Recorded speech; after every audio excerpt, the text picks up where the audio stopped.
Geceler sensiz donur sessiz bu şehir. Adını değil küleler her künzde izler.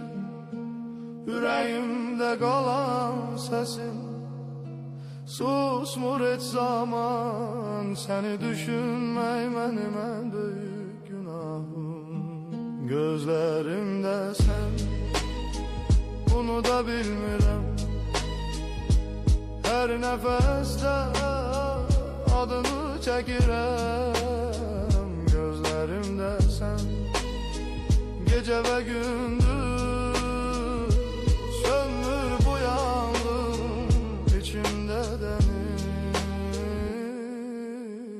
Bir şekil, bir bakış hatire kimdi, ruhuma işleyip silmir illeri. Seni sevmek talihimmiş de ben, kaş ki qayıdasan bircə kərə mənə.